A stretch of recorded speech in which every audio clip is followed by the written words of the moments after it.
Je remercie le président de la communauté urbaine, Vincent Feltès, d'avoir fait le détour par la gare de la Médokine pour se rendre compte de la situation. Au moment où il y a des rumeurs de fermeture du guichet SNCF, nous pensons au contraire avec les habitants qui ont beaucoup travaillé sur le sujet dans le quartier, que cette gare devrait être réouverte au trafic.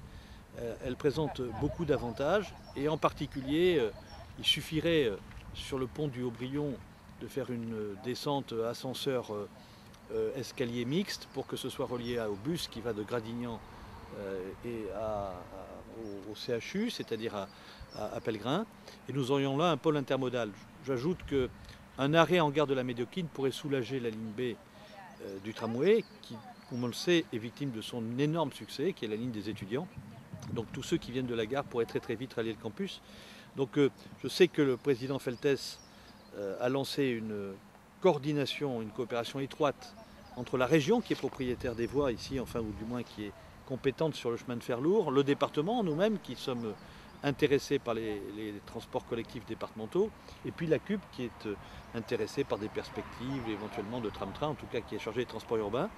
Et donc je voulais absolument lui montrer ce lieu qui peut être un jour un croisement de l'ensemble de ces modes de transport pour faciliter la vie aux usagers. Et donc je remercie beaucoup d'être venu sur le terrain pour s'en rendre compte.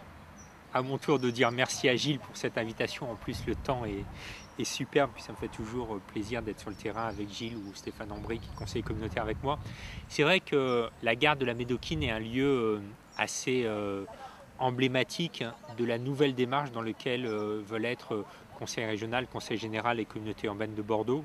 On a chacun nos compétences sur les transports. En même temps, pour les habitants, cette question de compétences ne veut pas dire grand-chose et il faut que tout ça soit fluide.